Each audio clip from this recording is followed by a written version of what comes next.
We are live.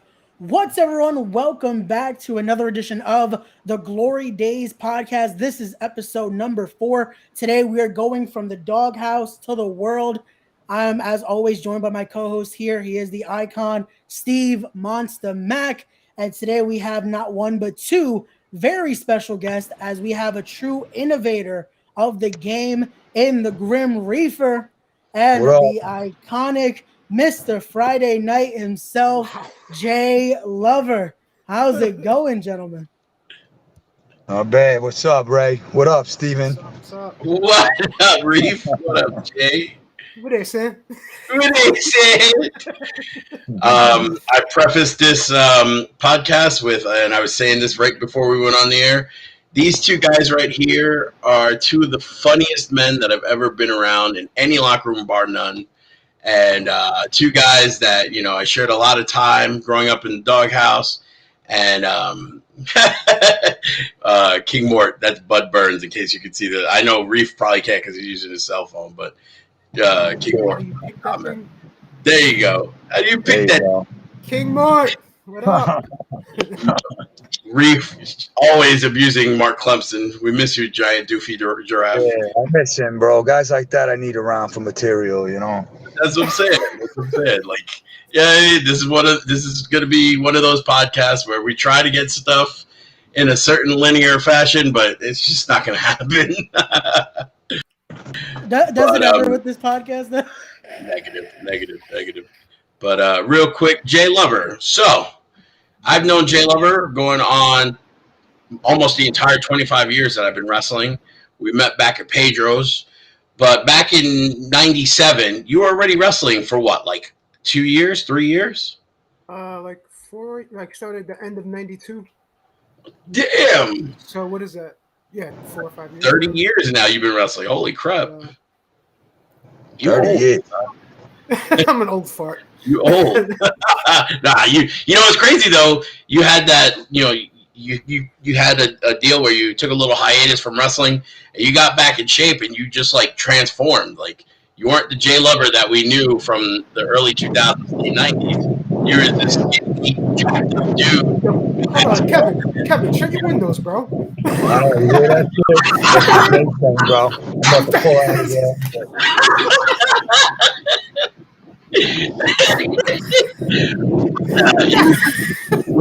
90 on the freaking Ozone Park streets. Bro, it's the boss of the boss. Don't be disrespectful, son. All right, just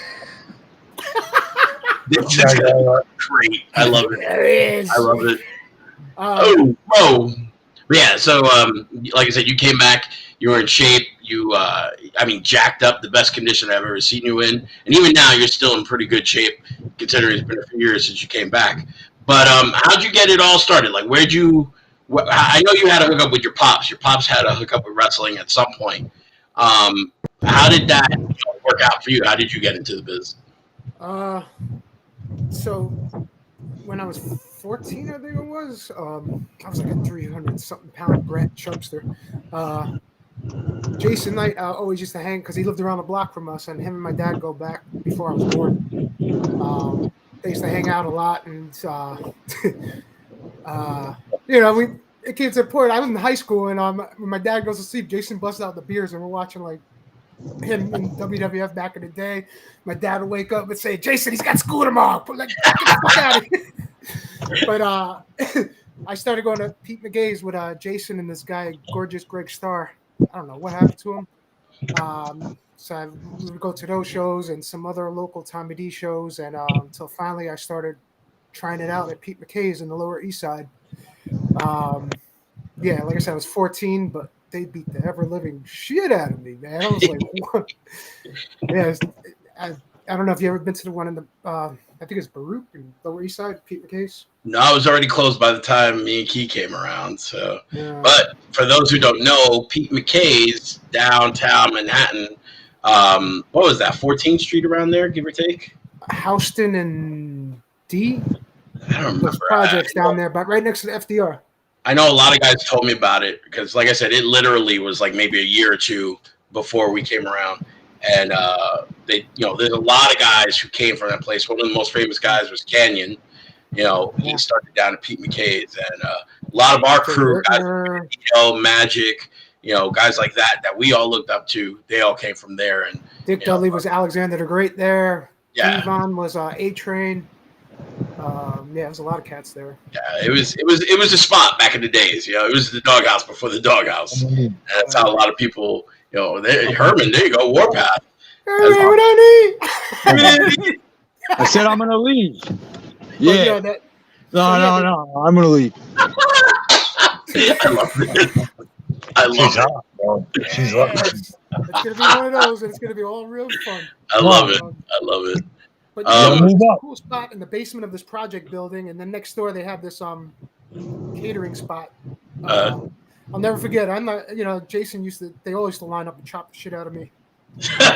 And Jason used to chop really hard, and I'm 14. You know what I mean? I'm just starting out. One time I snuck into the other room and I was tearing. I was like, "Shit, man, what am I doing?" And Giuliani was campaigning that time. He walked in there because he was doing something in the room I was in. Awesome. And he said, "You're right, this and that." But that's one of the biggest. So wait, memories I had you back got then. chopped up. You ran into the other room, and Rudolph Giuliani was there. Yeah, he came at. Well, I was there first, I guess, before their event thing they were doing. But Reef, tell me that's not a classic J Lover story though. Like, I don't know how Giuliani winds up in the other room while you're crying over a chop. If you were listening, there was like a hall kind of thing where they rent out space. So he was campaigning before he was mayor. I want to be your mayor. What you call? So at some point through that, you met up with guys like Fat Frank and Magic and stuff like that, right? Yeah. Mm-hmm. And that's how you guys ended up, building up a friendship, right? Yeah. Well, out of everybody, I met D first, along with the other guys like Herman, Warzone, Predator, Bounty Hunter, all these cats, Benji. Hey, Ray, you remember the name Warzone from the last podcast? Yep. Warzone. A lot of people knew Warzone. Yeah. Fat Frank, I met him when he was with Kane D together. You remember back in the day? I mean, they probably still do it now, but the old WWF shows at the Garden, like all the fans wait outside for the wrestlers to come out. Yep. So I met him over there. He was handing out flyers for NSWA, his company back then. And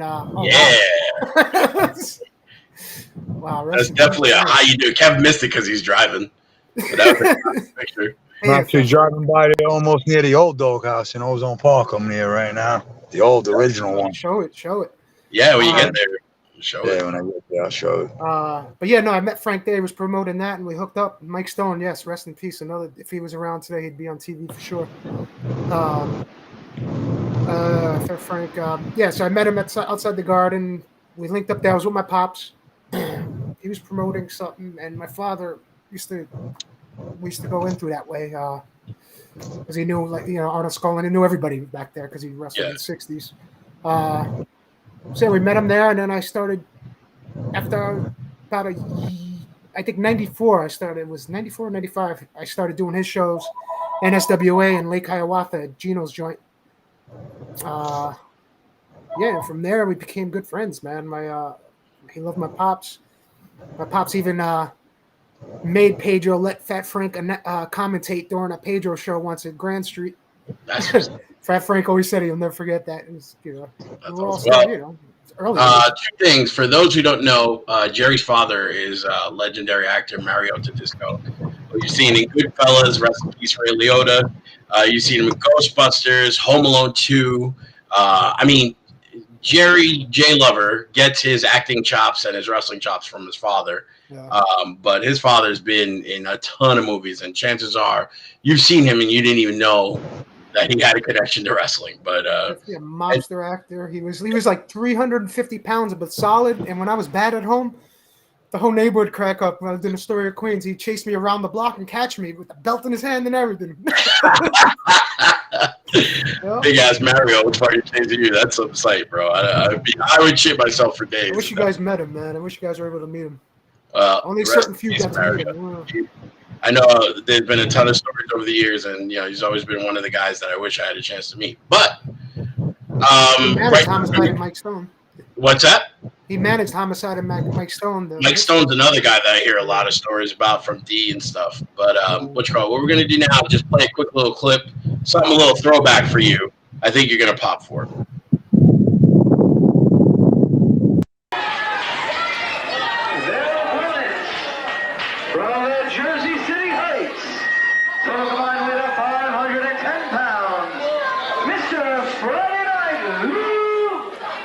Jay Lover and his tag team partner, Lightning Lou Diamond.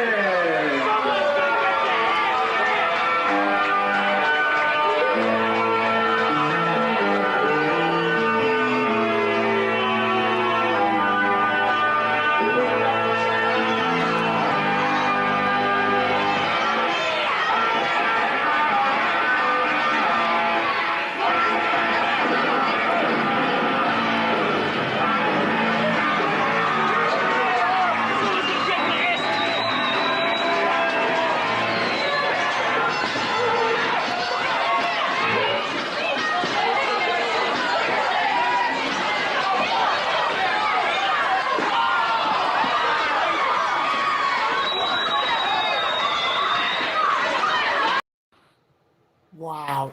Oh, man. You guys starting off with the camera? No, actually, Louis was a referee. That was one of his boys. I have no idea who it was with the camera. It was one of his. That was Louis' old video camera, that big ass fuck. The big ass VCR on his shoulder. Wow, thank you for that. Nah, no doubt, man. I figured you would pop. One thing I remember about that is Frank screaming that song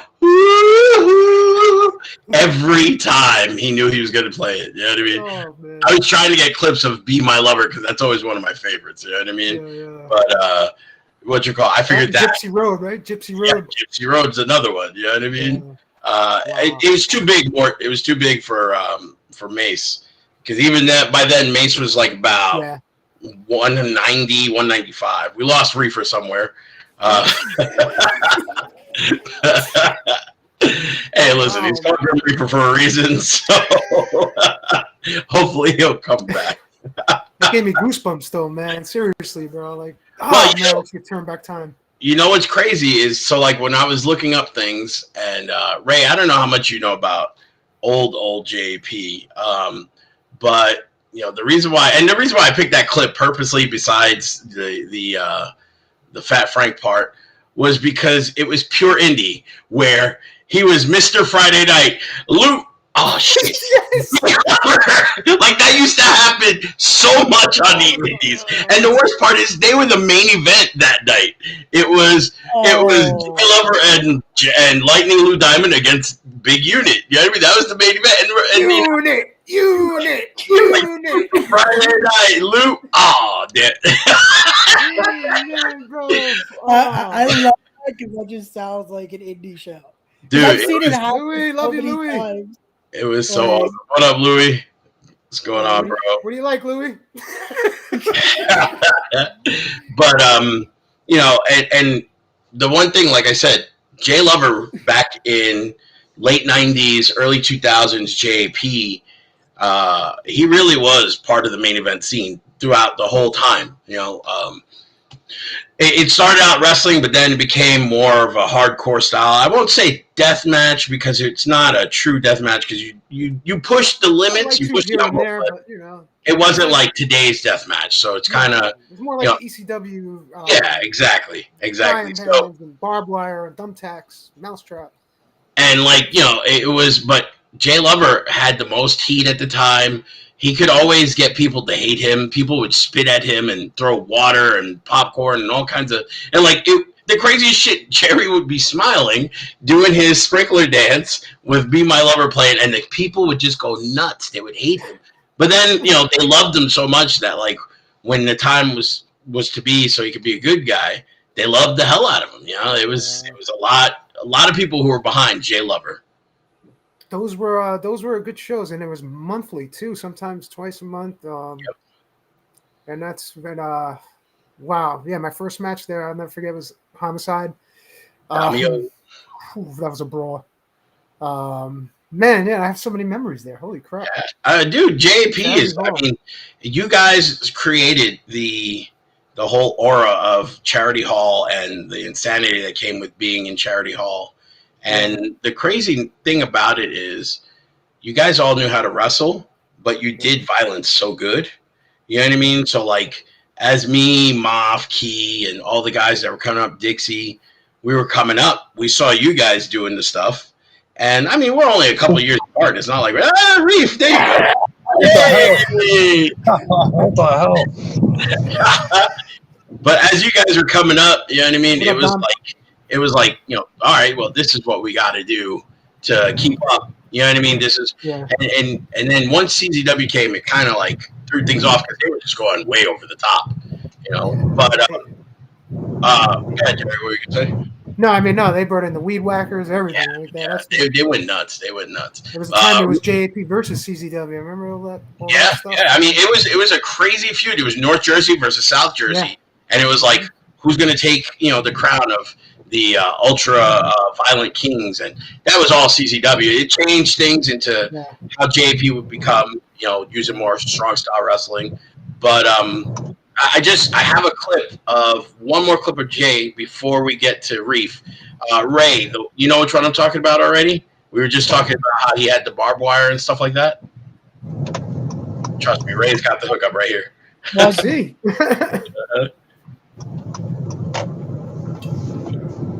You drinking a 40 ounce? Mean.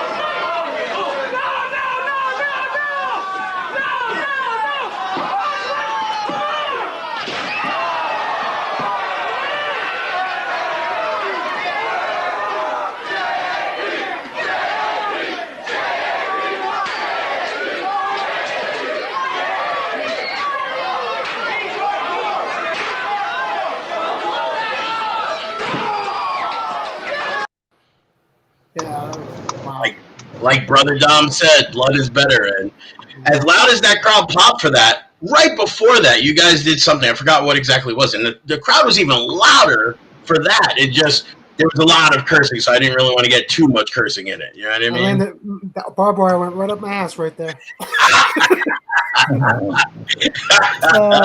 So I got to ask, though, for that time, like, it's not as, like, crazy as it is now that basically every other match, a lot of times you see the deathmatch style implemented. For that time, what was the reaction when they saw stuff like this? Like, especially for the independent scene, how was that? I mean, you get a lot of critics. I mean, it even came down to one time Governor Christy Whitman and Mayor Doria coming to Bayonne and closing us down with almost 400 fans in the audience. Mm-hmm. They shut us down before we even started. All the news stations were there. But, you know, you had your hardcore faithful fans that loved it. That's why we came out with the Blood is Better shirts. It started to, you know, we had to do more and more and more because they want to see us bleed. If there's no blood yet, they're going to start chanting, "We want blood." So then we gave the blood. And there's actually, Montrum had released a best of New Jersey All Pro Extreme matches. And Jay is featured in a lot of it. You know what I mean? Because he had that guy that you just saw him clothesline was Glenn the Maniac Strange. And always enjoyed it. Was more. The crowd in Bayonne was always sick for you guys. But Glenn Strange, who, you know, he was another guy who he was insane with how far he liked to take the violence. You know what I mean? And him and Jay Lover, they were the best of friends and best of enemies. You know what I mean? And they used to, whatever match they were in, it was always a good fight. You know what I mean? And my man was a state trooper. Yeah. Well, no. Prison guard. That's what he was. No, first he was a police officer. Oh, was he? Oh, okay. Yeah, New Jersey State Police, and then he became a career. This was up. So he did that on the weekends, and he I can picture work with scars. I know a lot of my friends would be like, "Huh?" But shout out to Glenn Strange because it's been a while since he's been mentioned. But so now I'm going to transition from Jerry over to Reef. Grim Reefer is someone that I've known since his first training days. You didn't train before the Doghouse, right, Reef? Nah, just the Doghouse. That was it. I mean, what was that, 99, 98? Yeah, 99. I think beginning of 99, I'm sure. I think. And it was the first Doghouse, right? In Ozone Park, right? Yep. Yeah. And so, like, Reefer, though, I always thought, Reefer was somebody that was special, something different about him. I mean, obviously, you talk to Reefer, and he's got that, the mobster voice. You know what I'm saying? Growing up in Queens. Where'd you grow up? Howard Beach? Oh, it was on Park. It's right there. Okay. So not too far, yeah. But he always sounded like he was legit out of Goodfellas and fucking Casino. So, like, it was, you talk to him, it's like, damn, this dude is legit. You know what I mean? And we always had a great road trip, and like, I remember, talking one day and then watching him train and like, this motherfucker's good. You know what I mean? Like, and like, it just, certain things, and especially as a wrestler, you see certain things. Where did your athleticism come from? I'll tell you the truth. The first time, I don't know, but the first time I ever did a flip was in a fucking match. In Really? combat. Yeah, because the original Doghouse didn't even had a low ceiling. Yeah, low ceiling. I didn't even go to the top rope. Like, the first time I went to the top rope, I think, matter of fact, was an Elks Lodge student show. I was just like, whoa, look at this. And I just jumped off and whatever, you know what I mean? But, yeah, I was never known to be like the best athlete at all, like growing up. I was never bad at sports or whatever, but I just always loved wrestling. I always watched it. Even when I realized, all right, this shit is not a real fight, but I was always watching how they were moving, how shit was working, or what I thought how it was working. You never know until you really do it, how the inner workings of the shit is. But I always loved wrestling. Like, I don't know. Well, Ray, you got that clip ready? Reef, I want you to enjoy what we were about to show you. All right.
Yeah, there you go. That's the video at the end. That's the video at the end, Steve, when you're like, you're always running your big mouth or some shit, right? You say it at the end of that video. Yeah, that's an old. But it's just crazy because that's just a little sample, and a lot of that shit is more than 10 years old, and it's stuff that these kids today are starting to do. Yeah, and it's crazy. And like, I know SAT, they've been coming back, and Derange has a little claim, the style that they fathered. But I feel like you should be brought up in that conversation too, because I just feel like I shouldn't bring it up myself. You know what I mean? Oh no, of course. You know what I mean? I could say I could be here all day and baffle the fans' minds on the moves that I made up. That they'd be like, no way. Yeah, but Steve, a lot of these moves that I made up, I did that shit 3 years ago, bro. I never forget, fucking, we were at the Doghouse, and Reef is part of the reason why I ever tried the Van Terminator. Cause that's another one right there. But one day I just got up, I was like, yo, I'm just gonna try the Van Terminator. What happened was I saw Reef hit it from, instead of side to side, he hit it diagonally. And I never seen anybody hit that. And that was over 20 years ago. Yeah. So like, I was like, man, this kid is amazing. Like, this is fucking great. Yeah, originally it came out when I was tagging with Gus. what I was tagging with Gus Terex, I used to have him put the opponent into the tarantula, and then I would come and hit him with that. Yep. But then Van Damme did it, and I was like, all right, that's it for that move. You know, because he did it on TV first. But there's also another clip, Ray, the outside show. This is another thing, like this is way early on. And again, you could see right here, you know, just a little bit of what was to come from you. So, yes.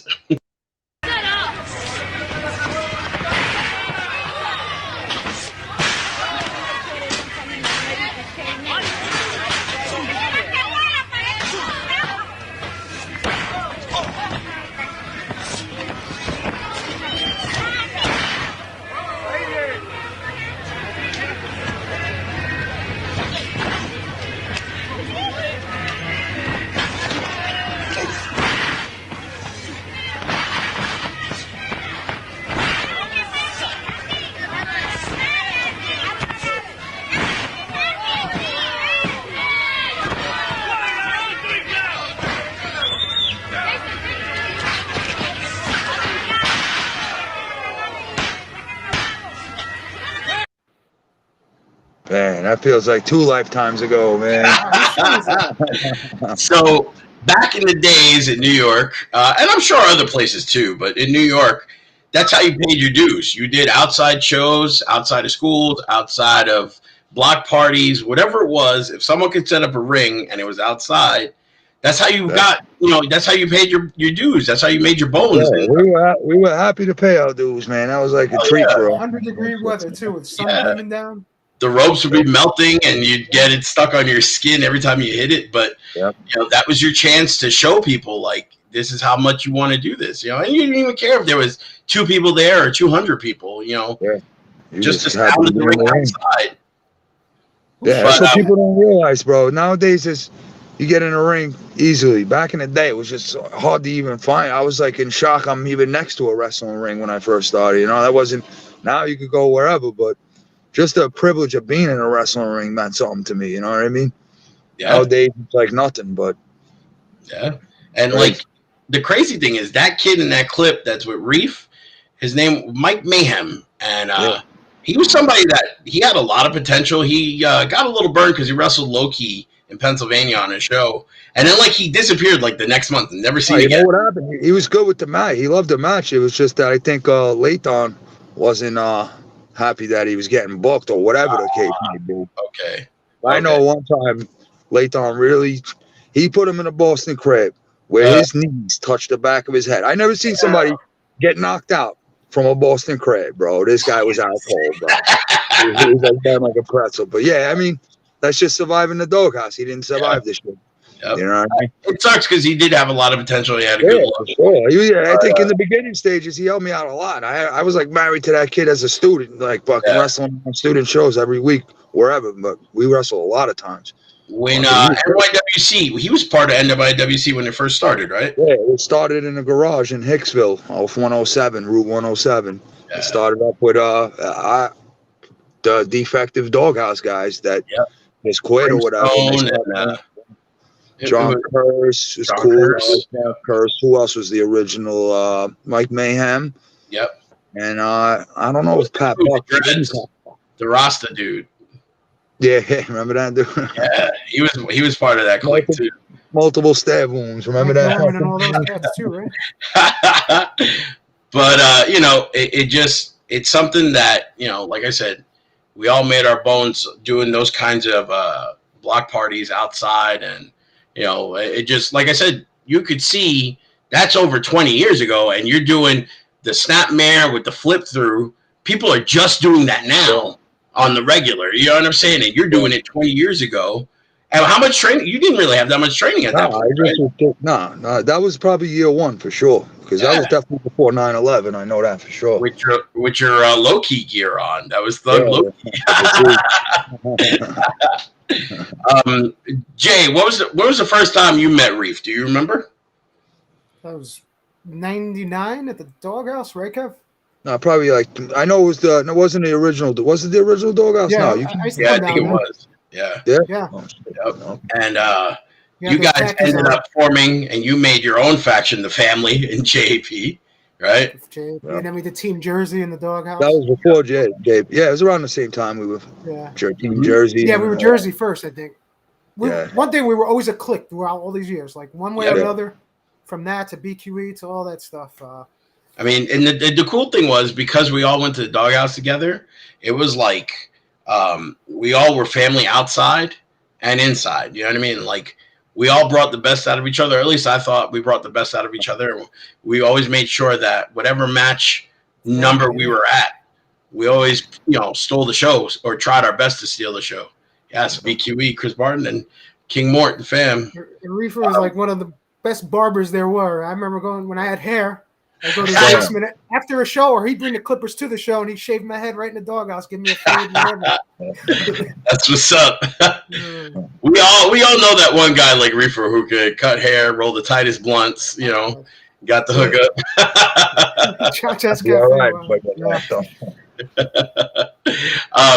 What was I gonna say?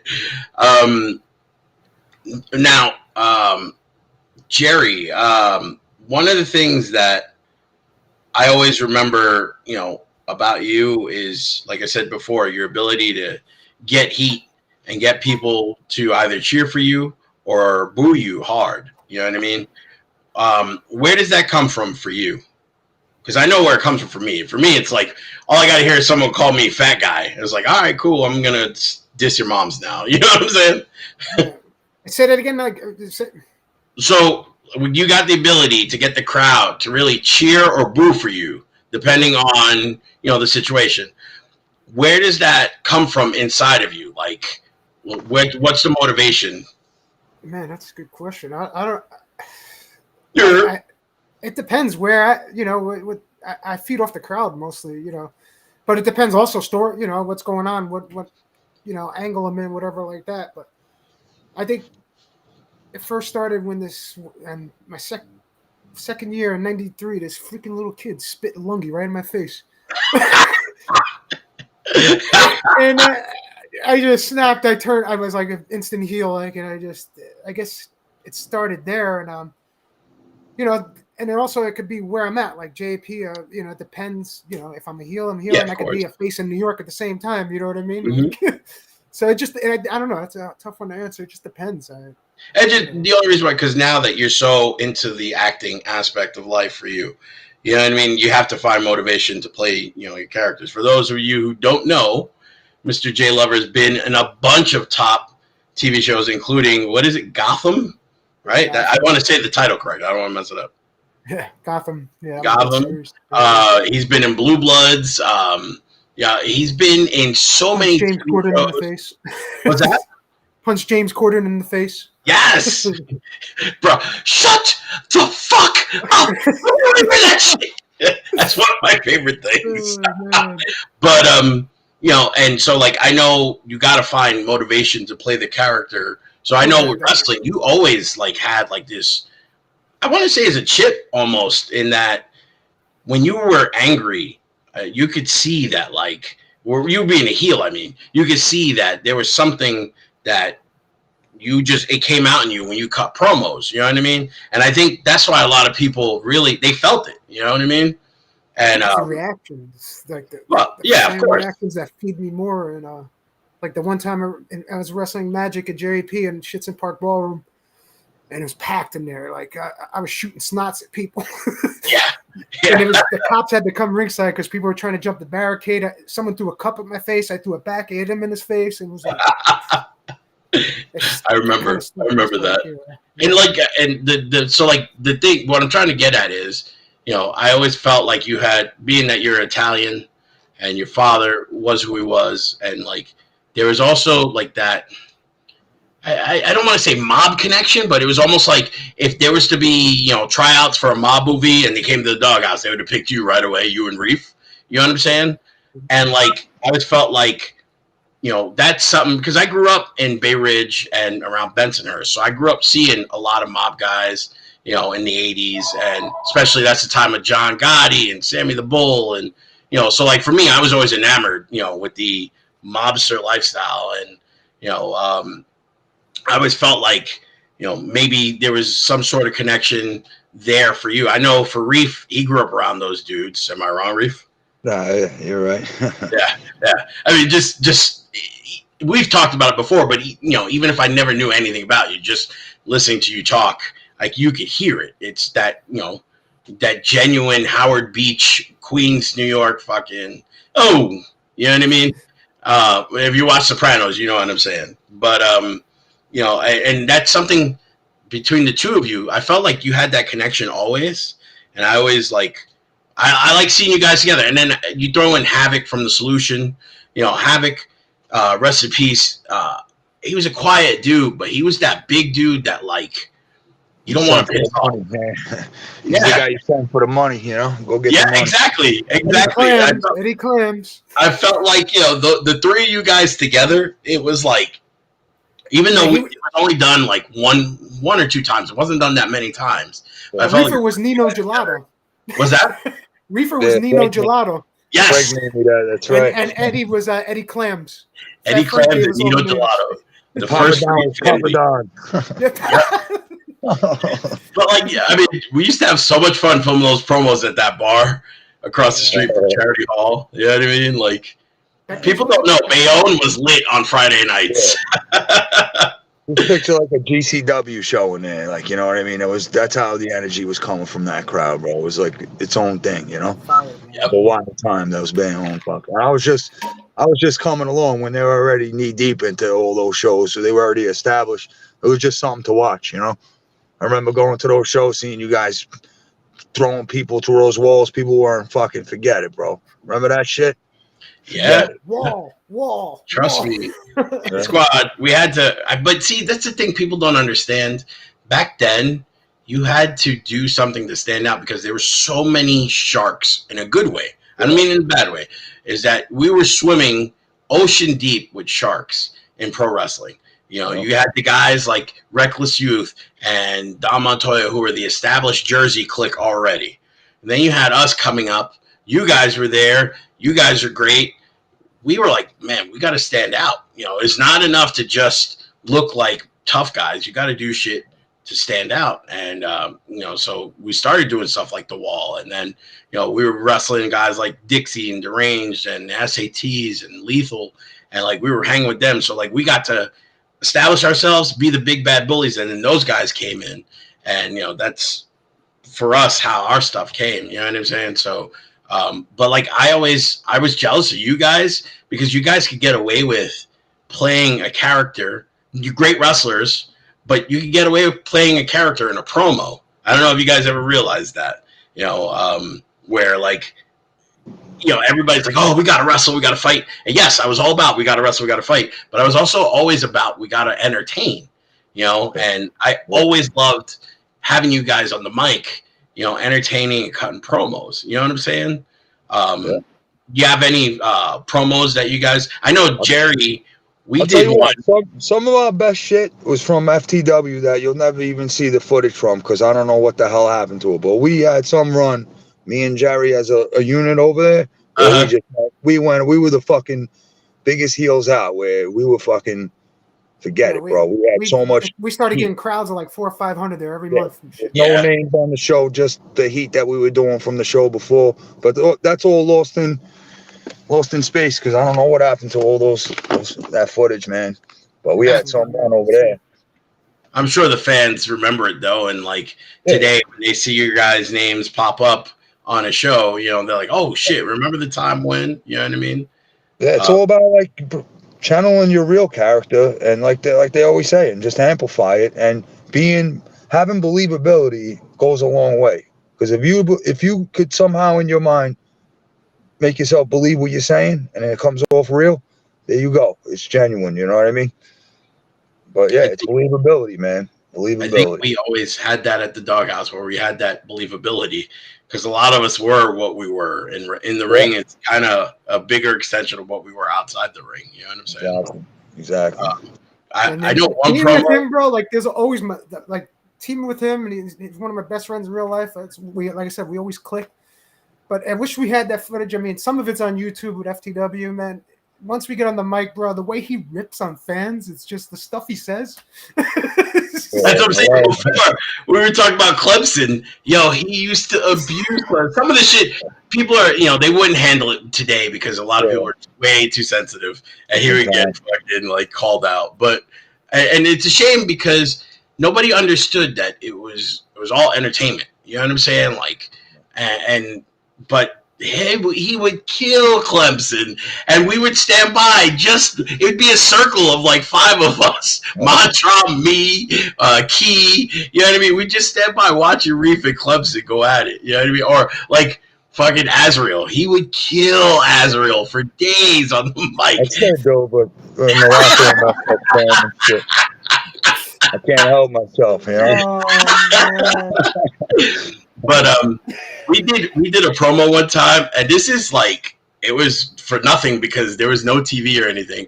We were outside of Louis' house, and Jerry was there. Was KD? Yeah, KD was there. Sunset, right? Yep. And it was just the wildest promo, and it throughout the whole promo. At the end, I ran over Key with a car. Is it my Camry? It might have actually been the one after the Camry, but I think it was the Camry. But yeah, all I know is Key standing in the middle of the street. He just got beat up. He's like, "Whoa!" And then I hit the car, they hit the gas, and he just bounces off the car, and we kept going. And then he no-sold the car because he kept talking. He's like, I'm gonna kick your ass. Those were the days, man. Wow. It was the best shit, man. I mean, we used to fuck around, and we did JWO, and the NWO was Sunset big. Park, those shows at Sunset Yep. Park. I think Reef. Somebody, yeah. You never got a chance to do those Sunset Park shows, but had you done them, I think you would have been over big time with the kids because they were rowdy as fuck, but they were awesome. The Sunset Kids, yeah. And then we did that one show. I was talking with Dee the other day about it, and Bull James, because we threw the shit that last show you were on it, Steve. We were in a school, an intermediate school, that one on 40th and 4th, and it was Glenn Strange and all of us were like Louis. We all bled like pigs. Our locker room was in the cafeteria where the kids eat. Yep. And I didn't realize there was no janitor there, so the principals and the kids all go to school Monday. There was blood in the sinks, blood on the Done, man. We were welcome back. We got massacred. We're welcome back. I don't think people understand though, like the bond that we created from that. I mean, obviously, like if you're in the military, if you played sports together, you kind of get the idea. But I feel like the Doghouse Brotherhood was something way different than a lot of other schools in that, we pushed each other, but like we were there for each other no matter what. But it wasn't just when we were around ring because like, I know we went for a few years where we didn't see each other just because of everybody was going through different paths in life. And then once we got back together, it was as if we didn't spend any time. Like we just saw each other yesterday. You know what I mean? I know it happened with you, Jerry, when we saw each other first time after a while. I know Reef, same thing. Every time I see Reef, and me and Reef always go a few years in between seeing each other, but it's always like when we see each other, it's like we saw each other yesterday. It could be fucking 3 years that passed, Now everybody's like scattered away, but and that's the thing. That's what happens. That's what life is. You go and you do your own path, and there you go. Look at that. That was from my show. Thanks. Yeah. But that's that. I mean, with the Doghouse though, I think because of how the world is now, even more so now, I feel like our brotherhood is a lot more unique and strong. Like one of the coolest things for me though is seeing like Reefer now go up in GCW and be the star. Like nobody understands. Like it's like it's so crazy. We're at an age where people are like, "Oh, you should be getting ready to retire and go to." Reef's looking better than all these kids. Yeah, honestly, bro. I'm just getting started. Like I really am. You can't compare my career with anybody because it's so backwards right now, bro. But absolutely. I don't care. He belonged on TV a long fucking time ago, man. Straight up. Yeah, I hear you, but a lot of that's my fault. You gotta keep pushing. This last couple of years, I've been saying that's it, bro. I'm going for it. Plus, I'm sparking up out there. And if people don't think I'm not getting superpowers from that shit, they're crazy. Because I really am. You know what I mean? It's real. True. It's true. When I spark that shit up, I go off, bro. I'm fucking. That's it. That's his way of hulking up. One of my favorite things is also the connections that you guys have made with other people outside. And Reef, you're one of my favorite feuds of you is you and Arcadia. Because Arcadia I look at as one of my guys as well. He's ever since he first started. He started after you, maybe about 3 or 4 years after. I think he might even say 5 years. But he's super underrated. And the cool thing is, you guys both blew up. You kind of went under the radar for a little while, and now you're coming back, and you're both blowing up again. And it's like I was supposed to wrestle him the last show, but he I don't know, he no-showed or something. He's got some stuff, but outside stuff, family stuff that he's got to take care of. But, you guys are definitely two of my faves. And here's a little shout out for you. See if you remember this. Does he even know what he's doing right now? Go for that leg sweep again, but this time Arcadia held on. Nick's holding on too. Oh! Wrangler Nick's distraction may have been enough. Reefer has him up. Oh, he stuffed him on his damn head. 1, 2, 3. Wow. Call out the paramedics. Grim Reefer just dropped Arcadia on his head once again. That was actually one of my favorite. That was my favorite match with Arcadia for some reason. That match like that, yeah. I don't know, because maybe it was different where I was the heel and he was the face, but that was definitely a classic match with him for sure. And where is Strangler Nick? That's what I want to know. My manager out there. I remember seeing him like once or twice. God. But I again with the innovative offense, carrying him, running across the ring, slamming him into the turnbuckles, and hitting that pile driver, and like you've been doing that. I think that was like 06. Yeah, it was 06 as a matter of fact, yeah. And it was for cyberspace, if I'm not mistaken. NWA cyberspace up in New Jersey. Yeah. And like sometimes I feel like we were born too late in the 80s. All of us would have been mega superstars. You know what I mean? Millionaires. We probably all would have been cokeheads. But, I feel like, that we were just, this generation, we're just a little too early for them or too late, depending on how you look at it. But, you guys stay killing it, and what are your thoughts on like any of those guys like Arcadia or Javier or, the guys that, that they hold a special place, but like now people aren't too sure of who they are. Yeah. Well, my advice to them is if you could still do it, do it. Like, don't waste no time. If you still have the talent like Arcadia, and I'm sure Javier still got the talent, now's the time to get the fuck back in the ring and do it. Like, you know what I mean? But you can't do it for them. But I would like to see all the guys I came up with succeed. You know what I mean? I want to see them get back in the mix because now's a good time to get back in the mix, bro. Like you said, we were doing all this stuff years ago. We plug right in from the style. The style that's going around today is basically our style. You know what I mean? So we'll plug right into that. So it's no problem. Everybody that has talent and wasted it, and you can still do it, get the fuck back out there. And that's my opinion on it. But I would like to see everybody succeed. You know? Fucking high-speed chases going outside Reefer's car. What's up, bro? It's the rest of the indies that heard him, like, nah. They go the indies heard your shit. They're like, oh, let's go. Reef said what's up. Let's go. For both of you guys. Now, with the Doghouse, obviously all of us have close ties with Homicide. You guys have any personal favorite memories or anything of Homicide?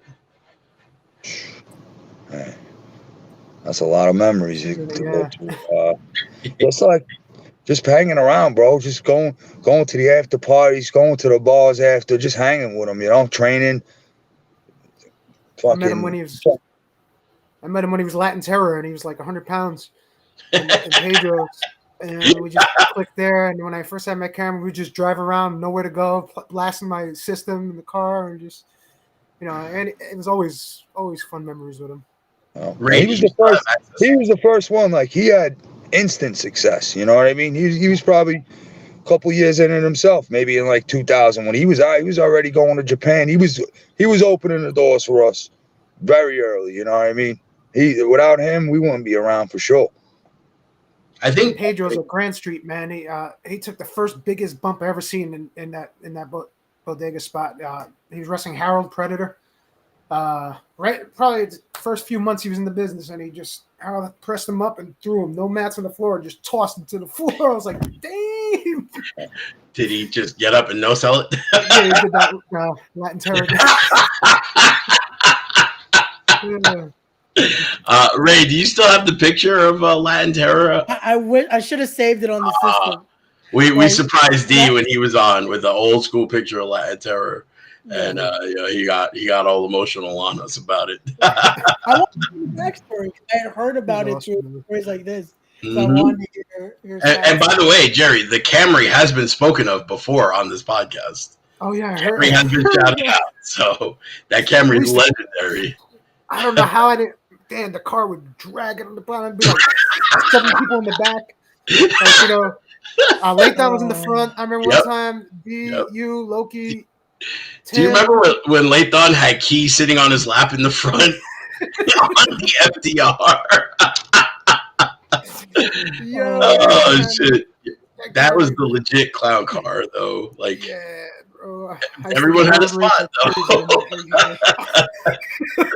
I love how these episodes are starting to connect now. Like, all the stories are starting to match. Yeah, everything's all connected, bro. Everything's all connected. Camry. Yeah, Louis. Poor Loco, man. That Camry, though, man. Yeah, like you said, I remember at Sunset, were you with us? To drive. I know always me and Louis, though, we'd stop at when the light turned green. We used to be dicks. Cars would be waiting in the pass. We get out and just start having a match. Get out of the Louis, I'm sure you remember that, bro. We used to take bumps on the street while cars are honking trying to get through the green light. Do you remember when it was me, you, Brandon, Key, and D, and the cops stopped us at the red light because Key had his headphones and Walkman, put it between his legs, and they fucking lit up the lights. So we pulled over, and the cops were like, "What are you doing? What does he have back there?" And they're looking, and you come, "Nah, it's cool. We're wrestlers." And you pull out your 8x10, and you give them a headshot, and they're like, "Oh, that's so cool!" And they let us go. That works, bro. That works. That shit works. It really does. One time we were in Pennsylvania, me and Louis, after a match, we had a 3-night road trip, 3-night weekend of shows, different companies. And the first night, the Friday night, blood, like, bandaged up like crazy. You remember how we bandaged up like that and stuff? And cop pulled us over, like redneck town in PA. Looked at us. Louis still had his camo on. I'm sure he remembers that. And the whole wrestling thing worked. He started asking us this and that. And go ahead. I think I was. First thing, is it real or is it fake? Is that real blood? No, it's not. It's fake ketchup. Good time. What you call? Speaking of real, Ray, do you want to get the clip of Jay Lover throwing a certain guy down the stairs? You know what I'm talking about? Yes, sir. At a Ramsey, was it? At Ramsey Don Bosco Prep. Yes, sir.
Wow.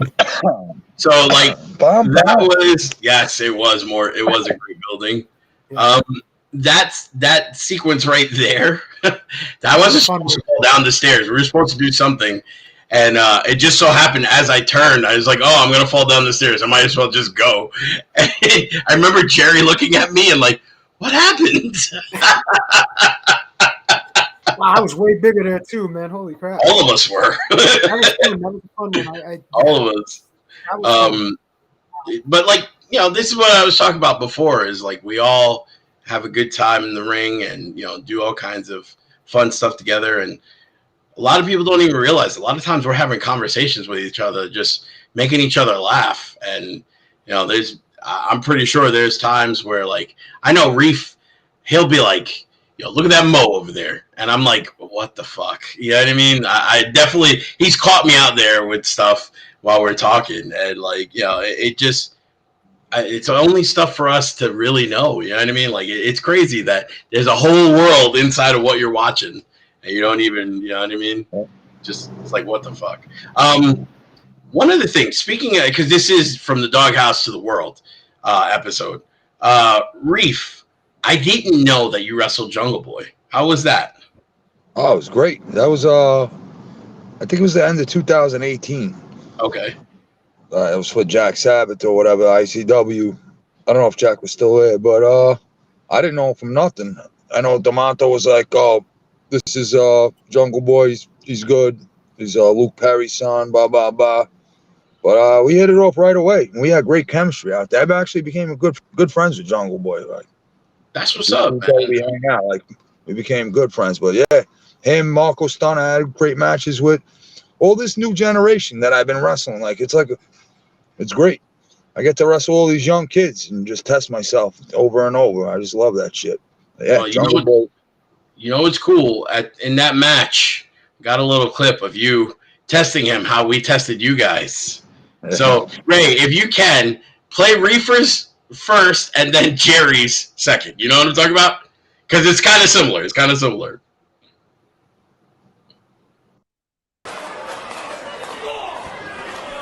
They're going back and forth.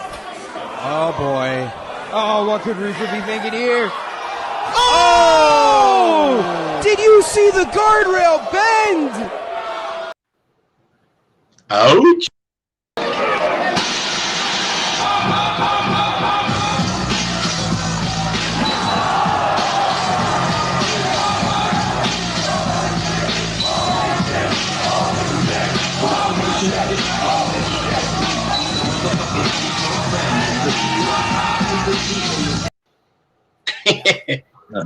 I said it was similar.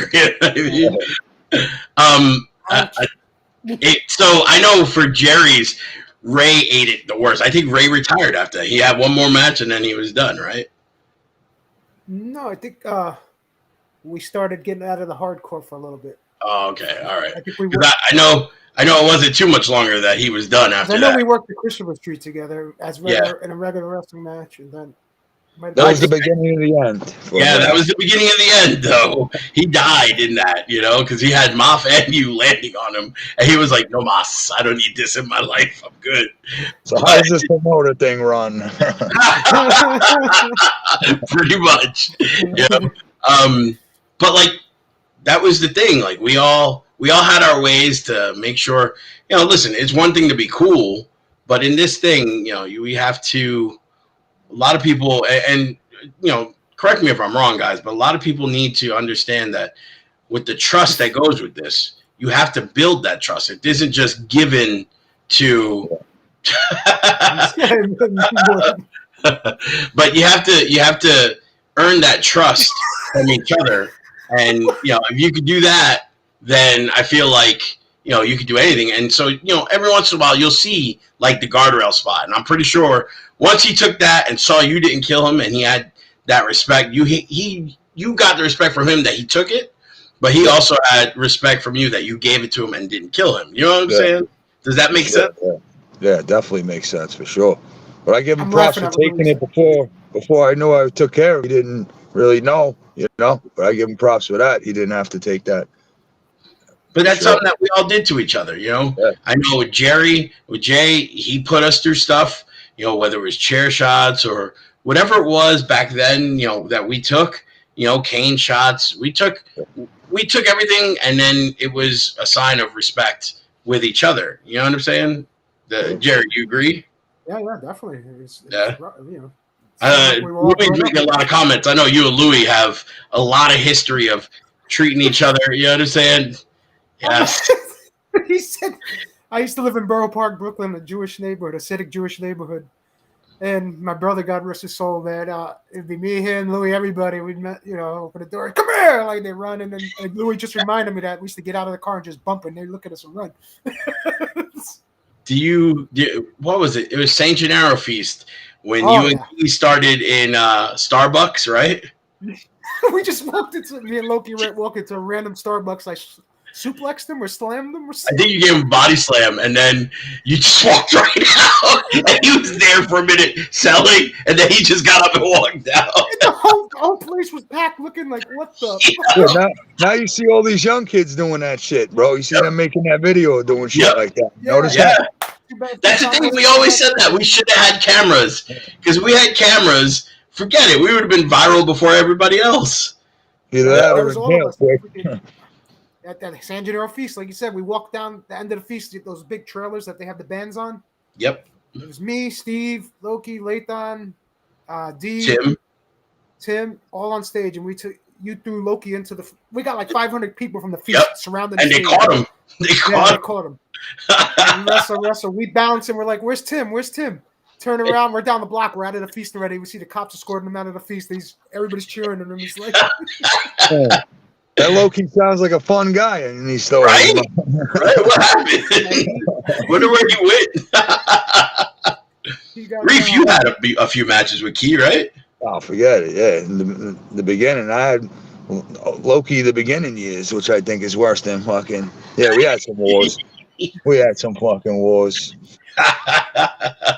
I remember seeing one or two of them at the Doghouse, and I remember, you know, that was like my first. That was like the only real concussion I had, where I was asking the same questions, looped over, just 3 questions, whatever it was, just over and over. That's when you know you got a concussion.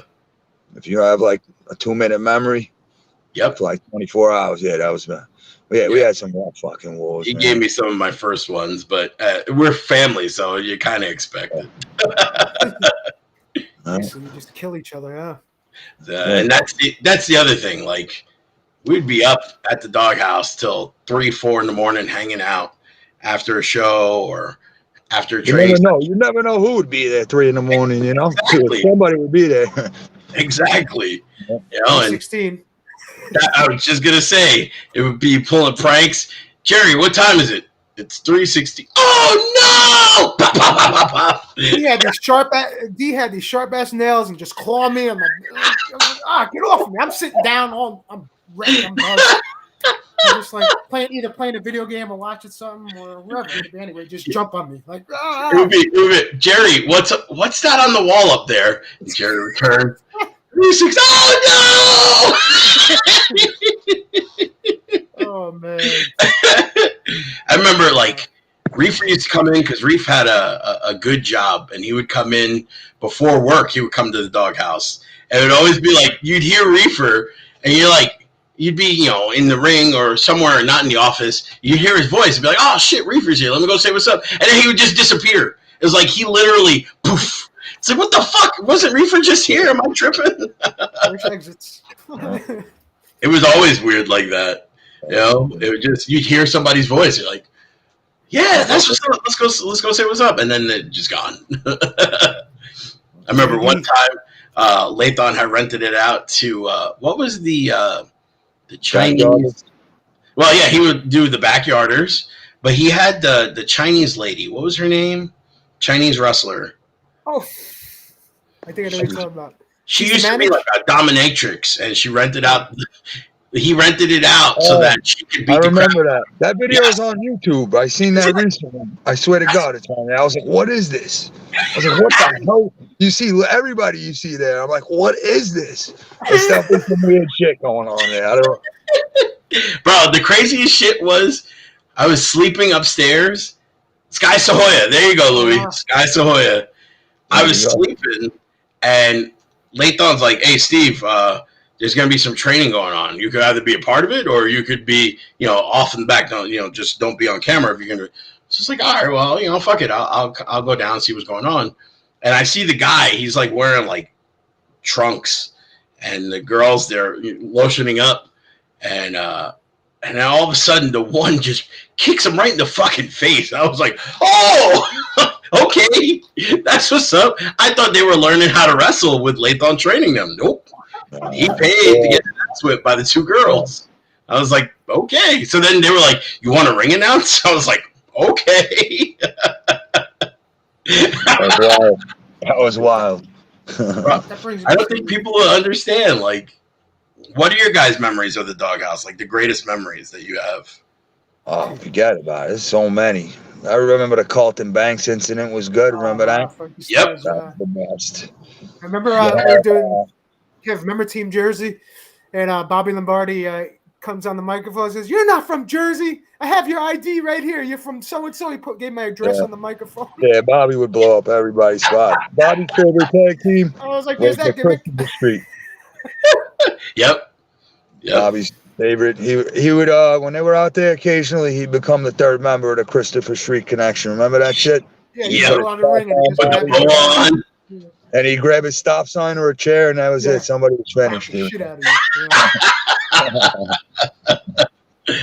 Oh man. Like I said, I don't know if anybody would ever understand like the insanity we've witnessed all those years ago with the Doghouse. I just it's cool that, like I said, we're still here and we're able to. Remember this kid? Who's Monsta Mack? You remember that kid, right? Oh my God, that's the thing.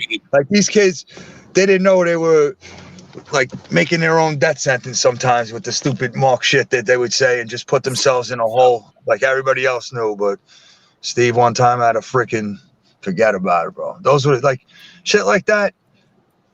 Just can't be duplicated, bro. That Doghouse will never be duplicated. The talent, the amount of time that it was around, and the talent that came out of that place alone is just nuts. Let alone the stories that are in there, bro. It's just a wild time and a wild place, man. Nothing like the Doghouse. Ray, he went to House of Glory for a little while, right, Ray? Yep. Was it anywhere near like that? What you hear about? I wish it was. Like we had a similar brotherhood like that. At least some of us did because we grew up watching you guys. So a lot of us grew up with that era. And it's funny with Reeve being here, a lot of us that shared the building because it was both schools. It was FTW, it was Hog. A lot of us became closer for sharing that building. Yeah. So like now I'm still close with guys like Dom, with Chris Barton, a lot of those guys because we all had that same respect because who our trainers were. So like I would have wished if a lot of that was still translated over, but again, it's a newer generation, so it wasn't as around. I think it's cool when like I talk to the younger guys, and I'm like, "Yo, who trained you?" And they all say Reefer. I'm like, "Damn, I didn't even know Reefer had that many students." I don't really like saying anything public, I just let that shit speak for itself. Dude, you got a lot of good kids out there. You know what I mean? A lot of them. There's a reason why I fuck with them is because they got trained the right way. Yeah, it's like having a nephew. It's like having a nephew to you that you didn't know about. You know what I mean? You could tell he's a family member, and boom, come from the same cloth.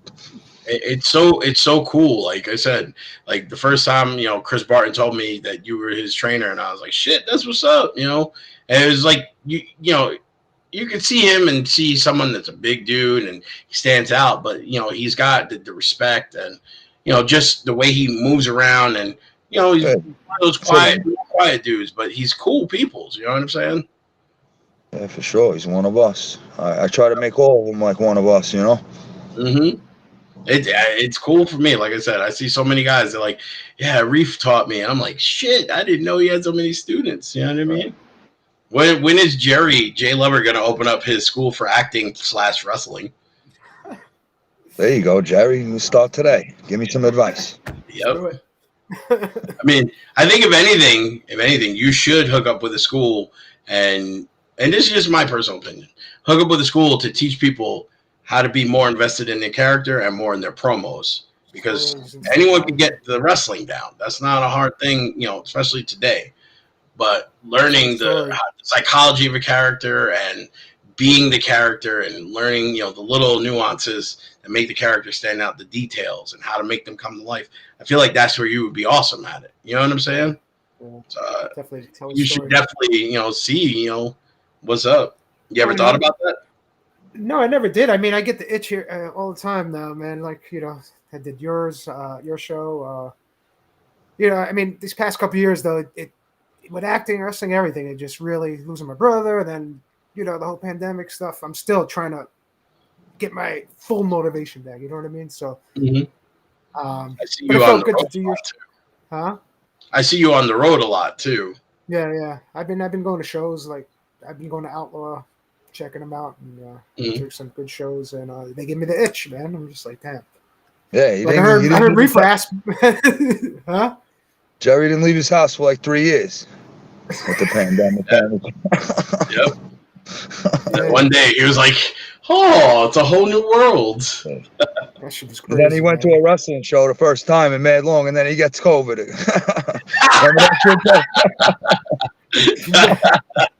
I didn't get it at the show. I got it at my agency had a party, private party, like 15 people. But that was the Omicron one. That was quick and easy.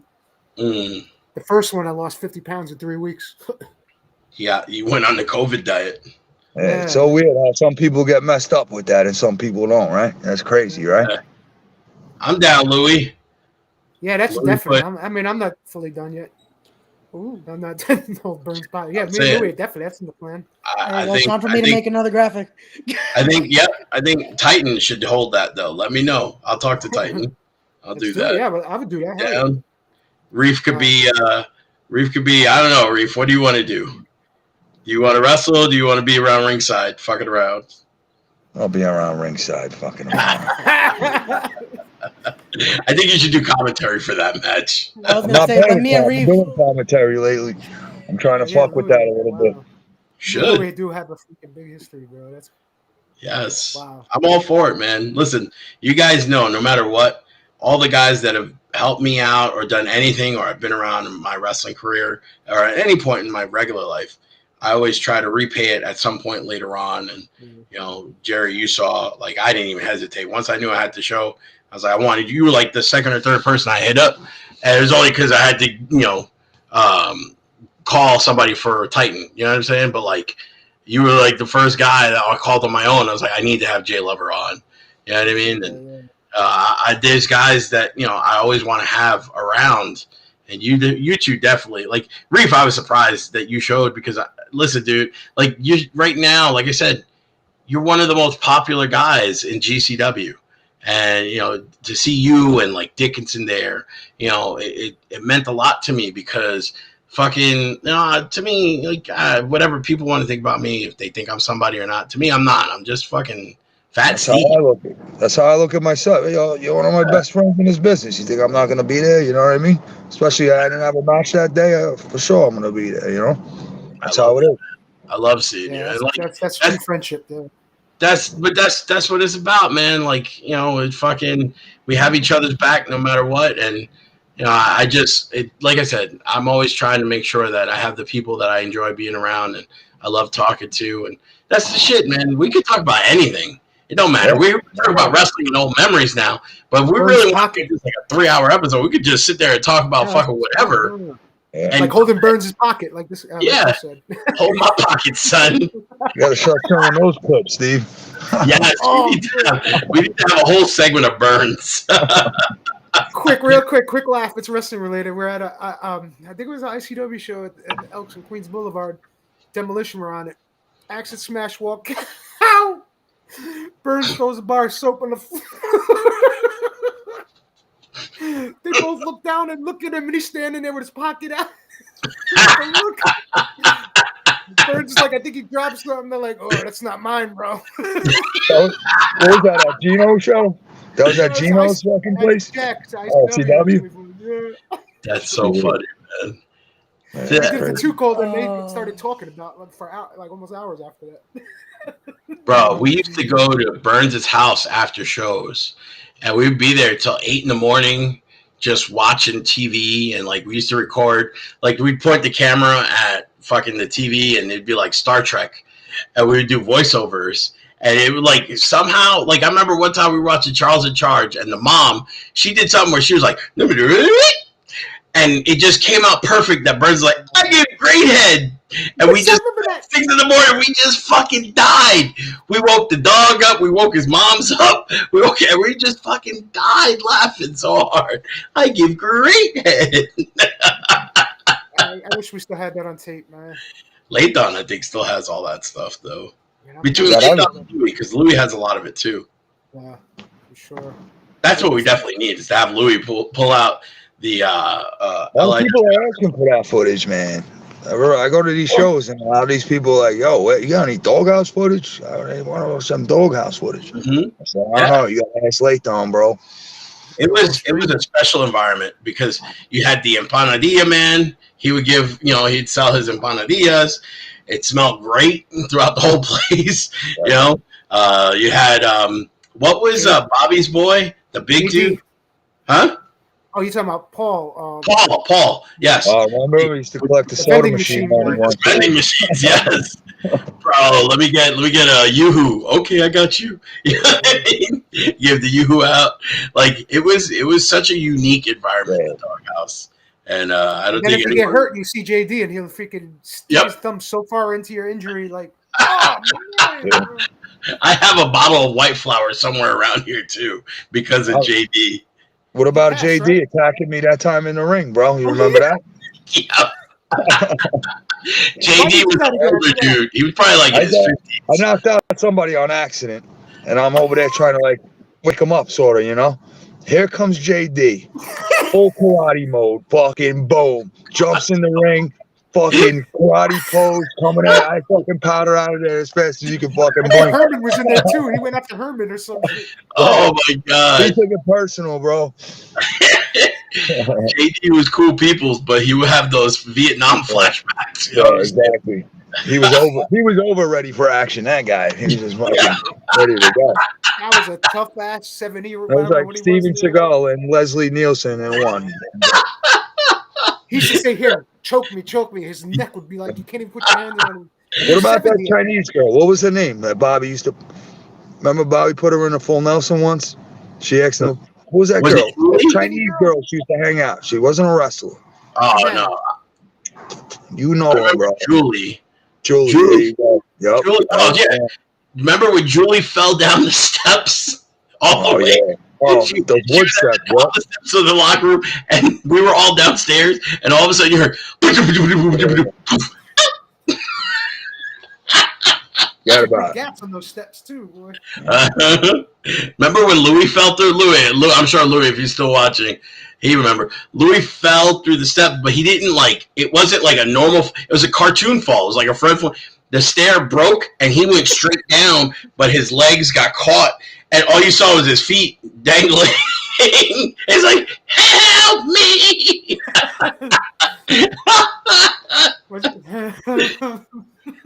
That step didn't get fixed for a while too. I tell you, we had some of the wildest memories at the Doghouse. We're gonna start to wrap it up soon, but is there any? Either one of you could take this first, but is there any? I don't want to say regret, but any wishes for anything other than what happened in your career so far after the Doghouse? Well, I looked at it. It was like it was bad that it closed, but it forced a lot of us that were content with just the once or twice a week shows at the Doghouse, like myself. I was all right at that stage of my career. I was all right with just doing the Doghouse. You know what I mean? When that shit closed, I was forced into the indies, and went right to the place that we believe USA Pro rumored that Frank Goodman is the one that shut us down. We can't prove it, but he benefited too from the Doghouse shutting down Frank Goodman, because all of us just went to his shows, and boom. But we took off after that too. So I was like, it was sad, yeah. But it helped kickstart me a little bit. I'm not gonna lie, of it closing down because I needed to wrestle somewhere. You know what I mean? So I just started branching out. But yeah, that's fucked up. Is there anything you wish you did? Is there anything you wish you did that you haven't done yet? Well, I wish I was a better student and followed the lead more when I was younger than just straying away and doing my own shit, because it took me a longer time to really get focused, you know, and really get cracking at this. So I wish I was a better student back then when it comes to the Doghouse, for sure. Love you too, Louie. Love you too, Louie. Jerry, how about you? No, I mean, I enjoyed every bit of it, man. I got to, you know, like any of us, like it's a childhood dream to even step through those ropes, man. Going back to Pedro's, anytime going out there with my pops was always, you know, blast. Those are some of my favorite moments, actually.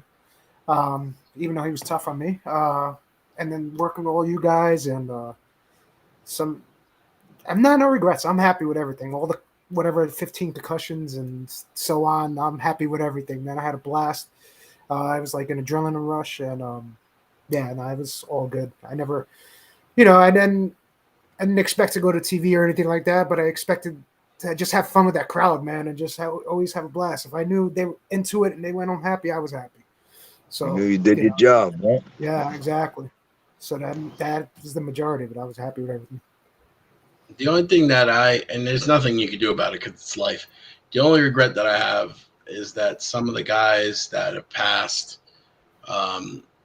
you don't have that like last good memory with them. And like, you know, Havoc, we talked about earlier, he's someone that I loved being around. I was always laughing around Havoc like I am with you guys. And, you know, he just was such a good dude. And, very good dude. I miss him being around, and guys like Trent Acid took a lot of, you know, he helped me out a lot, right? When I was real down in my career, he got me to do a few things, and it led to a bunch of other things. And, you know, I wanted to pay him back, and he never would let me. He would, no, fuck that. We did our shit. You're good. And like, he's someone that I always felt like I wish I could have done so much more for, you know. And just there's so many guys, and you know, that Frank, man, Fat that Frank was the biggest shocker. Like I couldn't believe when I woke up to that. He was the one that gave me Be My Lover and Jay Lover. He's the one that started that whole thing with the dancing and all that. Yeah, bro, that's crazy. What, 43, right? Frank, he's someone that we all have someone, and Bobby Lombardi as well. Yeah, you Bobby know? too. Yeah. If not for Bobby Lombardi, we don't have the Doghouse. So, you know, those two guys right there really changed the landscape for the entire wrestling scene. You know what I mean? Like, because without those two, who knows what happens? You know, big staples of the Northeast scene. Them two. Yeah. And you know, so like, it's not really a regret. It's just something I wish that we could have done. Like, you know, just have one more moment with them. You know, all the stories with Frank too, bro. That could go on forever too. Frank was definitely a once in a lifetime character. I don't think there be anybody close to Fat Frank. Wow. You know, as far as, you know, being a unique individual. Stool. Stool lives forever because of Frank.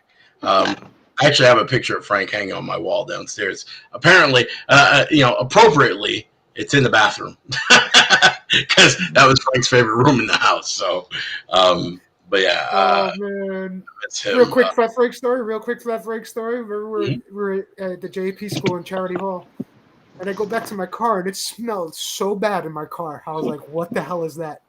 Fat Frank put a cup of shit in my back seat.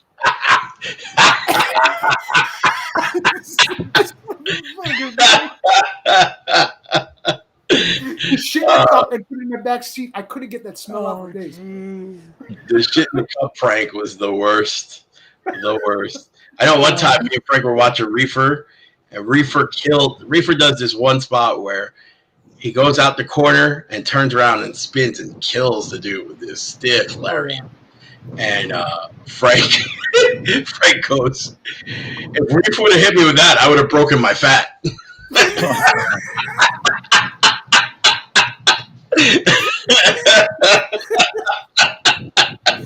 Oh God.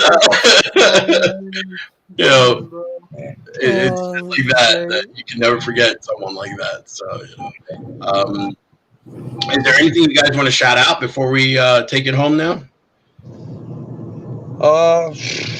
Just shout outs to wrestling, bro. Love that shit. Shout outs to everybody from the Doghouse. Shout outs to all the fans. Shout outs to life, bro. Yeah, same You thing. got anything coming up, Reef? What? You got any shows coming up? Yeah, I got JCW coming up on the 5th. I'm doing commentary for Remarkable Wrestling on the 4th. I just did that Outlaw. I just had a sick match with Crowbar. That was a fucking classic. That shit's coming out on Fight TV this week. That shit was fucking off the hook. Yeah, just shout outs. Just fucking, that's it, bro. I'm just fucking here. Love it. How about you, Jake? Same thing to all my peeps, man. All you guys, love you guys. Like I said, thank you for having us. And yeah, I love everybody. You all know who you are, man. If the list goes, you know. You got anything coming up? Any movies or shows or anything? There's going to be a real interesting match coming up in June. Okay. I can't say nothing now, but you're going to like this one. See? Okay, definitely. I mean, I popped for you and Scorp. You know what I mean? Yeah, that was crazy. Yeah, Tuco Scorpio is one of my guys for a long time, and when I saw you two, I was trying to get down there to watch, but I couldn't. And just seeing you guys share the ring, and like I said, you and Arcadia as well, because Arcadia is one of my favorites of all time. But Scorp was fucking dope. And then I saw shit with Crowbar from this week, and like some of the clips were just amazing. So yeah, that match was. Yeah, I was there, man. And another shout out, man. Like seeing Reefer at the front of what was it, like 5,000 people at the Hammerstein was like one of the proudest. Hell yeah, that was wild. Hell yeah, that's wild. Like, look at that, Ray on the spot, bro. I was waiting because I was like a joint in the middle of the Hammerstein ballroom on the top freaking rope. I was so happy for him. Like I love seeing my friends succeed, man. Especially this. Look at that. That's freaking. Yeah, this was insane to see. I watched it on pay-per-view. Watching this, it was just. It was an amazing. That was well deserved, and there's so many of them like you, D in your 40s, still look like you're in your 20s. You should both be on freaking TV. You know what I mean? Like it's crazy. It's crazy. I was happy for you, bro. It's crazy to me that these people are like discovering these guys that we've known for so long. Like, and the worst part is, it's not even like it's a secret. And all they had to do was just look. But now they're getting a chance. You're getting the exposure and. Shit like that. I wish guys like Lathon had a chance to get some burn too. You know what I mean? Shaolin, because Shaolin's fucking amazing when he wrestles. Just guys like that. I know fucking you guys might pop a little, but like I talk to Eddie Guapo every day, and we're always talking about you guys and talk about stuff like that. And I wish Eddie Guapo got his chance to shine. Like as a manager or as wrestler, he did his thing in the ring too. But I always felt like he was a strong talker, and like as a manager, I wish he would have gotten some burn somewhere. But I'm glad to see Julius Smokes. Yeah. That's. I mean, it just you could go on for days just about the talent from the Doghouse. You know what I mean? Just the people that you don't even know about. That. Time has tried to forget, and we keep bringing it back. You know what I mean? So, for me, like I said, both of you guys, it's been so fucking cool for me to still have you here, still be relevant in some shit that we do and the shit that you do. And, I'm just happy to say that I got you guys as my brothers. You know what I mean? And I thank you for doing this podcast with us. Before we close, Ray, would you? I always feel bad because like I take over and I know Ray has like the hookup with the pictures and the vids, but I know Ray has some questions of his own, so I don't want to close it just yet. Ray, I was gonna say like, wait, I still got a few more things. Go ahead, Ray. Which again, I got to start out with. It is an honor to be able to talk with you guys because again, I grew up watching all three of you, and again, all the people we've had on. It's always a pleasure to get to talk to you guys. But there was one picture I wanted to bring up too, because again, as you guys are great friends. But you guys had some wars too, so I had to bring up these pictures. Yes, of you two just killing each other in that ring. Like, can you take us to that feud there with you guys, like getting in that ring together? Yeah, because we had FTW. I brought Jerry in, and we started a group or whatever, and we set it up where I turned heel on him, he turned face. We set up a program, and we had a pretty sick series of match. My favorite match was the one in deep in Long Island when Kevin Nash was watching that hardcore match. Remember that? Yeah. Well, we had some classics, but what was the We question got again? good reviews from him too, No, this again, how'd that feel for you guys getting in the ring, having that history? How was that for you guys? It was being just fun. It was like when you work with people that you're best friends with, it just happens naturally. Like Steve with us, Steve with his partners. You know what I mean? You work with people who you like in real life. Usually it works out good, and you both. And that was like a 45-minute match too. Yeah, we had a lot of fucking good matches, bro. Yeah, that was a good angle. I remember the storyline. You had me. We were a clique, but we started getting shady towards each other. Yeah, I was doing a couple of shows. I couldn't show up, and you ended up winning the world title, and then blah blah blah. I came back. And then you had me fake sign an autograph to a sick kid. Yeah, but it was really a contract. It was really a contract. Him signing over the belt. That was an instant like rivalry. Yeah. Like we had like a kid's voice on the screen, like showing up. I'm sick. I couldn't make.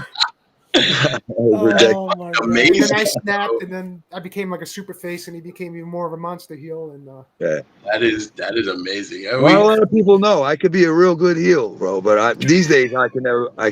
I don't think I got my shot, but you never know. But I could be a real good heel if I want.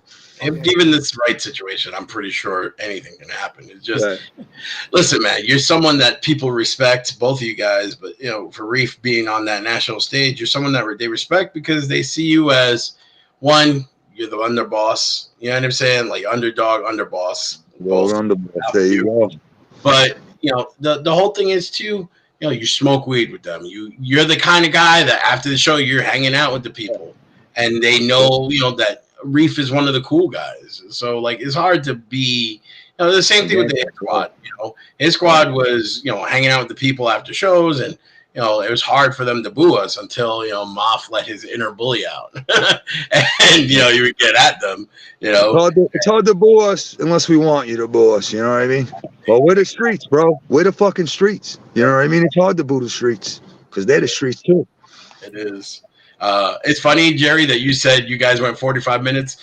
Me and Jay Lover used to do like 2-hour-long matches at the Doghouse. Oh, jeez. I know people won't believe that, but we'd start off like outside the ring and just fuck around. But it would be when nobody was in the building. It was just us or like, the other guys.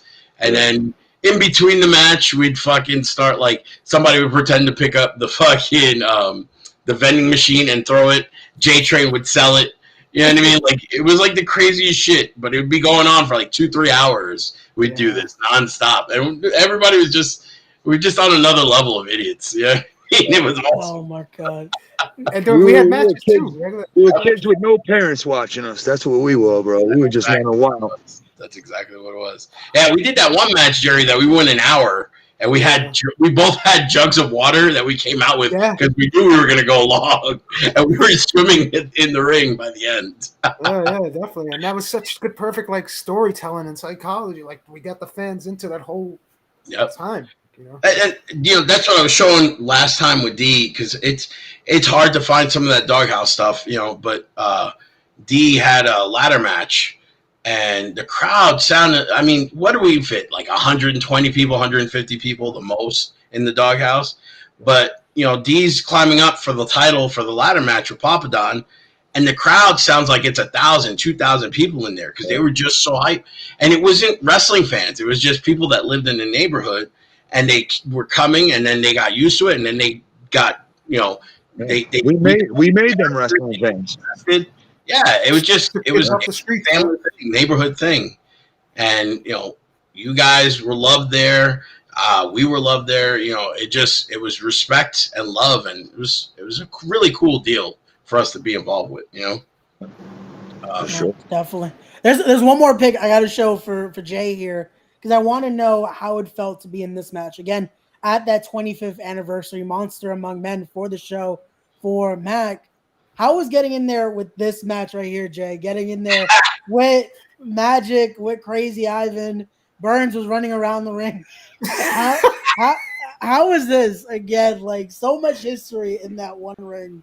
It was like deep. It was emotional, kind of. You know what I mean? Like we go back. I worked both of them in the '90s. Like it's crazy, and to do it so many years later, and everybody still looks the same, and everybody's still moving good. Yeah, it was. Besides the knot on my head that came out like that, it was a real thrill. I was honored. I was happy. I was just, I'm a little nervous because it's been, 3 years before that. I only had one match, and then, I wasn't really full time since 2014 or whatever. But no, it was perfect, man. Perfect guys to get in the ring with, and all for Steve Mack. And so it had meanings in all different ways. Like I said, I appreciate you guys both being there. One thing before we go, one story. And Reef, I don't think you know this story, but I'm sure you'll enjoy it. So the first time I saw Jerry, he took a hiatus from wrestling, and coming back, we met up. We were hanging out in Coney Island, and oh man, I was with one of my friends, and she had her friend. And you tricked me, you bastard. And so we were like, oh, we're going to go on the Wonder Wheel. He's like, yeah, I've never been on the Wonder Wheel. And we're like, oh, let's do it. So he was like, but whatever we do, please, let's not get on the cars that move. Nah, we're not going to get on the cars. Those are too scary. We're going to die, We get on. Somehow he didn't notice that we got on that car that moved. Yo, when I tell you that the back of my head felt like it was going to explode from laughing so hard because Gary was holding on to the cage. No! I'm going to fucking die! Why? And the best part is when it would get up to the height of the movement, it would have a little kick because we had so much weight on it. So it would be like, and you're like, oh, what the fuck? Especially Coney Island, man. I don't trust those rides to save my life, man. I think, Reef, if you would have been there, you would still be laughing about it today. I was shitting, man. I remember I was screaming, bro. That was the best time. Yeah, what the fuck? And then, like, the door started moving a little bit as we were up in the air. It's like, oh, shit! You gotta see how big that Wonder Wheel is, bro. You ever see a video of the guy? He pulls the bolt out of the fucking roller coaster next to the guy. Oh, those things are ridiculous, bro. The guy next to him's like, what the fuck? It's just a bolt, he just fucking pulls it out of nowhere. Oh my god. Like I said, thank you guys for coming on and sharing a little bit of our world with the rest of the real world. And I appreciate you guys. Shout out your social media if you want to, or anything. My Twitter is Grim Reef 50. 50, yeah. Grim Reef 50. Don't ask me how I got that, because when I went to get the Twitter name, that shit's taken up by a million fucking whack jobs, bro. So I had to yeah, I don't give a shit about that shit anyway, though. Nah, but still, it's good for the fans to reach out. I try to fuck with it, but I don't know. It's like, to me, it's like conflicted. We were raised not to fucking tell people how we think and shit like that. And it's like, what am I doing? Talking to the fans, or what? Am I in my character, or am I myself? But you gotta like tote the line, right? I guess. I don't know. Yeah, but that's not a fucking thing, Keep the magic alive. What about you, Jay? Oh, by the way, shout out to Modtrom, Dom, and Mort. Thank you guys for being on, and Louie. And Gus, I'll never forget everyone else. They put together that tribute video for my pops for that memorial show. It was like so special. Yeah, awesome dudes. That's family right there. Yeah. Legit. The social media took over, man. Like Reefer was saying, and I'm gonna say real quick. Like I told everybody last week, Schlack put a post up the other day about take as many pictures as you can now with all your friends, because you never know how long they're gonna be here. Mm-hmm. So you know what I mean. That's so that's why I take a lot of pics and I post a lot, because I want those memories and they will never disappear there. Anyway, my Instagram is Jerry to Disco with 2 O's. And then Facebook is Jerry.to-disco. Oh, my Instagram is Grim_Reefer 724. There you go. Well, thank you guys. Louis versus Lover one more time, just Steve. Let's do it. listen, like I said, I'm going to talk to Titan this week and see if we can set that up. All right. Sounds good. Well, I don't know how violent we can get it, but I'm sure they'll give you guys some leeway. I ain't trying to go as violent as Louis and all these cats. I give today's death match. I give each and every one of them respect and props because the stuff wow. I'm talking. I want to go like I ain't keeping up with these deathmatch wrestlers. They get props, man. They some tough son of bitches out there. But again, thank you guys for being here. Appreciate it. It's been an honor, and I love both of you guys. You guys are two of my favorite human beings that I've ever met as a kid, adult, whatever the fuck, senior citizen. And we just got to make sure that no matter what, we get those pictures every time we see each other because, you just never know. And just make sure that, especially with all the shit that's been going on in the world lately, you always show that you love. Out there, man. So, kindergarten thing, everything. That's crazy. Yeah. Ray, you got any comments before we go? I know, definitely. Again, thank you both for coming on. This is a great conversation. Before we go, I have one last Reefer story. Yes, I love Ray. It was my first year in the business. My first year, they had me paying dues. I was the DJ for one show. And they decided to rib me, give me everyone's music but Reef's. And that was my first time meeting Reefer that day. We were all cool till it was his match. I have nothing. I'm like, I got and Reefer goes full promo on me and just sending me to hell unless I play something. And it was funny for the highlight we played. The only thing I could think was I'm gonna play some Eminem, and that it was the same track right there that I played for Reefer to walk out. That's awesome. And he gave me the most. Remember that shit. Is that on YouTube or anything? It's probably on. It was a BCW show. I gotta look for it. Like real quick, Reef, cut a promo on him right now as if he forgot your music. What would you say right now? Oh man, you put me on the spot. Hell yeah. Hell yeah. Who are you too busy eating chicken wings over there with your rooster head though going on? What's going on with you? Put the headphones strapped to your ears, bro. Give it some room. Oh shit! I guess that's as good of a note as we can go out on. Thank you guys again. Thank you everyone for tuning in. Now give the refrigerator a break, Ray. Fucking door's gonna fly off. Oh, geez. Thank you guys. Love you guys. Thank you so Have much. a good night. Thank you. But before we go, we got to play this one thing to take us out. Let that shit ride out, bro. And we'll see you guys on the next one. Peace. Love y'all.